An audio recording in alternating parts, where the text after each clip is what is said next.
Salam Darbe. Apa kabar? Darbe Channel kita ketemu lagi untuk kali ini dan saat ini masih di episode Darbe Chicken. Darbe Chicken ini di bawah bendera dari PT Hana Inti. Dan siapa yang dibalik dan berperan di operasional di PT Hana Inti ini bersama saya ada Bapak Ongki dan kita akan ngobrol mengulas banyak tentang bisnis Darbe Chicken ini. Apa kabar Pak Ongki? Baik Mas. Baik, sehat Pak ya? Kayaknya bisnis lancar terus nih, tumbuh terus ya, kayaknya. Alhamdulillah Mas. Yang penting tidak boleh berhenti berpikir. Nah, meskipun ini era pandemi. Ya. Jadi itu konsepnya terus berjalan. Saya lihat kan gini Pak Ongki. Ini eranya pandemi, banyak orang yang lesu gitu menghadapi situasi yang ada. Tapi di mana buka bisnis baru gitu kan, ya. Seperti ini. Nah, mungkin jadi sebuah cerita yang bisa diceritakan kepada kita semua Pak Ongki. Mengapa membuka kuliner dan tepatnya mengapa kok harus ayam? Nah, itu Pak Ongki bisa menceritakan tentang ini. Ya, saya cerita mulai awal ya. Oke. Jadi kita memang bergerak di ayam. Ada PT Darbe Jaya Badi di bawah bendera Darbe Group. Kita memang based on-nya ayam. Tapi processing hanya raw material, bukan finish product. Tapi dan kita benar-benar tahu ini Mas, bagaimana kita proses, kemudian kita suplai kepada konsumen kita, terutama resto, kuliner, itu kita benar-benar tahu angkanya, kemudian kita tahu prosesnya. Kita awalnya tidak tertarik untuk bergerak di bidang kuliner, karena ada pepatah, kita harus fokus di bisnis gitu kan. Tapi ternyata bisnis itu is different, kita berbeda. Pada saat kita fokus di satu titik, dan satu titik itu ada kendala, kita justru akan hancur, ya kan? Karena pondasinya hanya satu titik. Akhirnya kita mulai berpikir bagaimana caranya supaya kita bisa bergerak, tetap bergerak sampai di satu goal yang memang kita ingin capai. Yeah. Jadi karena based on kita di ayam, akhirnya kita mencoba untuk membidik salah satunya kuliner. Di kuliner ini kita mulai apa ya yang kira-kira menarik. Tapi saya tetap tidak mau terlepas dari chicken. Karena based on kita punya produksi, kita punya raw material, dan kita bisa menjamin kualitas dari bahan baku karena itu produksi kita sendiri. Dan kita tidak mau dengan brand atau produk yang lain, karena ayam ini memang kita tahu adalah salah satu favorit dari konsumen. Hampir semua orang suka ayam. Hampir semua suka ayam. Kalau kita ngomong rumah tangga, dari 5 rumah mungkin 3 orang masak ayam. Oh ya. Ya kan? Iya. Dengan berbagai macam variannya. Dengan berbagai macam variannya. Itu malu kita berpikir. Kita akhirnya ngomong, apa sih yang mau kita buat? Kita mau buat produk ini apa? Kita nyoba fried chicken, tapi ternyata hanya gitu-gitu aja sih sebetulnya. Tidak ada, kalau bisnis harus menjual, harus punya nilai, harus punya taste kan gitu. Tapi chicken ini mau kita apakan? Akhirnya kita coba.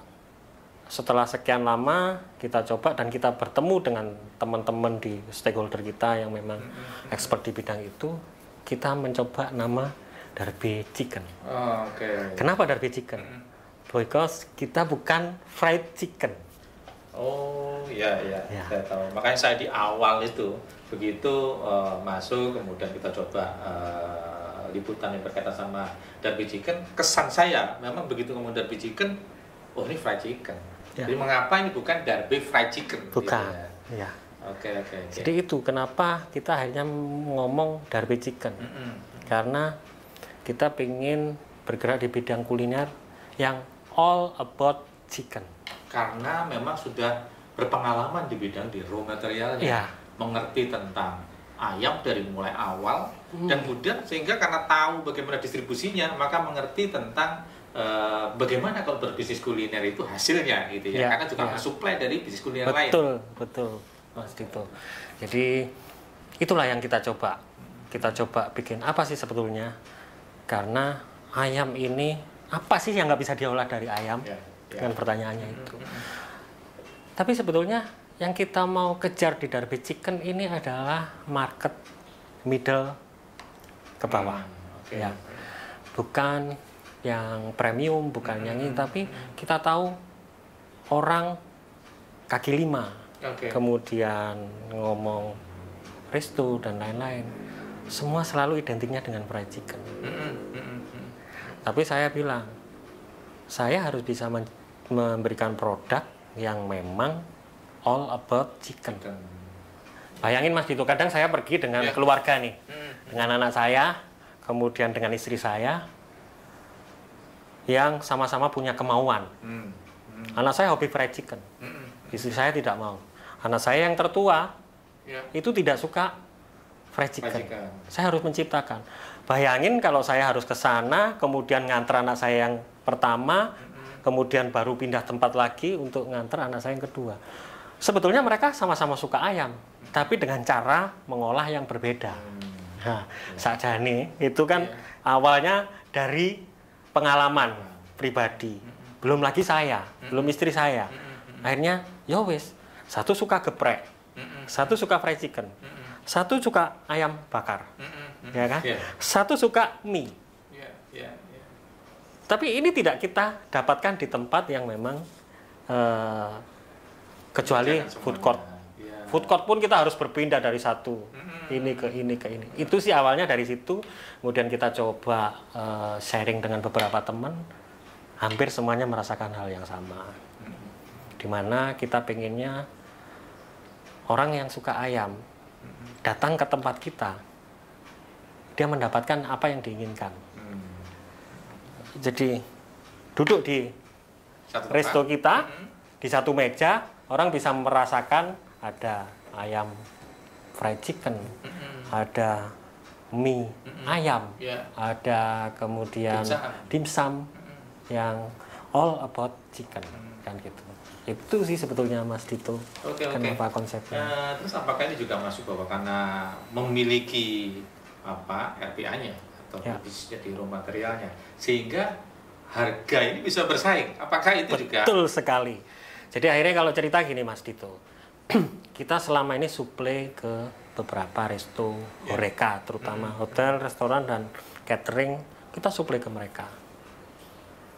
Saya sebagai RPA, saya tahu banget cost produksi saya sampai nilai jual ke customer. Dan saya pada saat duduk di resto itu, saya tahu banget berapa mereka beli ke saya dan berapa saya harus bayar untuk seporsi makanan mereka. Makanya bisa gitu nih, marginnya berapa Betul. gitu ya? Itu yang dari awal akhirnya kita ngomong, marginnya gede banget ya. Itu sih awalnya, tapi kita sebetulnya belum tertarik untuk ke arah sana. Tapi luar biasa mengubah ini memang pandemi itu buat kita yang pengusaha bisnis, itu kita memang mikir itu harus berkali-kali memutar otak supaya orang gila memang pada saat seperti ini kita buka outlet, ya kan? Orang berpikir itu gila, bunuh diri. Betul. Tapi itu nggak terjadi karena sebetulnya gini, kalau kita hanya bertahan di rumah potong atau satu produk saja, sementara ini resesi Mas Dito, di mana daya beli orang menurun semuanya. Akhirnya konsumsi menurun, kemudian permintaan menurun. Hanya satu yang tidak, lapar itu tidak bisa ditunda. Tapi harga diperhitungkan. Harus itu. pilih yang sekarang faktor harganya. Orang biasa beli 25.000. Sekarang kalau bisa 25.000 dia dapat 3. Istri, anak, dan suami dapat. Itu yang kita pikirkan. Jadi juga sebetulnya way out juga ya, solusi juga ya untuk kepada masyarakat. Betul. Jadi sebetulnya dari sisi segmen ini middle atau low, tapi semuanya sekarang ini dari sisi harga menjadi suatu faktor penting utama. Tapi yang berkaitan sama ini nih, Pak. Tadi harga ini bisa bersaing atau bisa malah murah ya, karena saya lihat di situ harga ada yang mie aja 10 ribuan kan gitu ya, seperti itu. Nah, konsep dari sisi restonya sendiri ini mini resto gitu kan, saya ada beberapa kapasitasnya, kemudian nanti pakai delivery kan gitu kan. Nah, apakah ke depan ini nanti ada juga yang konsep lebih besar, ataukah memang seperti ini konsepnya dilakukan di beberapa tempat? Ya, sebetulnya konsep kita memang mini resto dengan delivery dengan harga yang sangat terjangkau. Karena kita kebetulan based on ayam udah sekitar 5 atau 6 tahun kita based on ayam, dan kita memang membidik market low market ini yang kita bidik. Dan sekarang mungkin karena resesi ini yang middle itu jadi low juga, yang high itu jadi middle kan itu. Tapi ini yang kita sasar, kenapa kita ngomong bicara investasi, Mas Dito. Dengan investasi sekelas Ricis lah atau sekelas produk-produk yang lain, investasi cukup besar. Saya cuma berpikir, kalau itu satu tempat bisa saya jadikan 10 tempat, kenapa saya harus memilih satu tempat? Asal terjangkau. Itu kenapa kita akhirnya memilih, kita kecil tapi ada di banyak tempat, ada di beberapa titik yang memang menurut kita strategis. Dan strategis, ngomong konsep bisnis, strategis itu memang rahasia perusahaan. Orang bilang ini tempat mati, mungkin menurut kita itu tempat yang sangat menjanjikan. Itu sih. Ini karena ada beberapa resep-resep khusus dari sendiri ya untuk melihat hal itu, gitu kan, bahwa ini bisa jadi tempat ini menurut orang bahwa kok buka di sini sih, gitu kan. Tapi ini sebenarnya jadi perhitungan sebetulnya kenapa harus ada di situ. Gitu, kan. Nah, konsep ini tadi ada di banyak titik rencananya akan seperti itu. Tapi kalau melihat bahwa ini middle low atau tidak, begitu saya masuk kesannya di sini dari mulai saya brandingnya, tampilannya, gitu kan, dan munculkan icon dan sebagainya. Apakah ini menjadi sebuah strategi untuk penetrasi ke market baru ini atau penetrasi kepada market dengan kompetisi yang ada? Saya kira kalau kita ngomong chicken, orang selalu identik dengan fried chicken. Dan kemanapun kita masuk ke mereka, kita selalu disuguhkan dengan hal yang mirip lah. Tidak ada sesuatu yang berbeda. Dan kita tahu banget bahwa chicken ini adalah marketnya adalah anak-anak, usia itulah yang mereka memang harus kita berikan sesuatu yang menarik buat mereka. Akhirnya kenapa saya harus memberikan icon ini, karena saya berharap icon ini bisa menjadi produk lokal, brand lokal yang dicintai oleh anak-anak Indonesia. Karena kita tahu ada beberapa brand dengan icon mereka masing-masing, tapi bukan produk lokal. Kita pinginnya menciptakan, kalau memang bisa, kenapa tidak?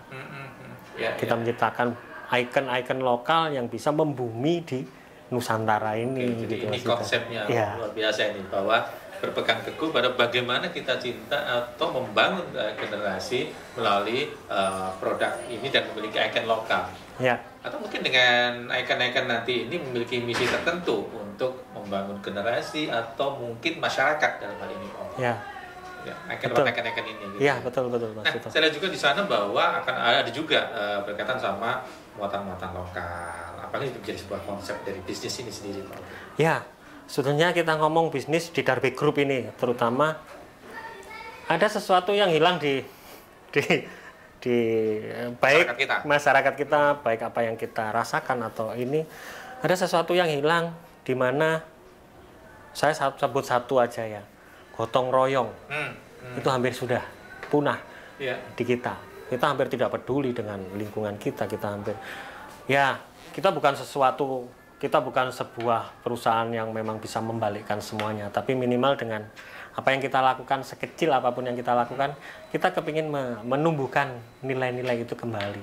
Culture yang menjadi ikon negara kita sebagai orang timur, di mana orang suka dengan negara kita, ini kita kepingin kembalikan dengan model bisnis yang kita bangun.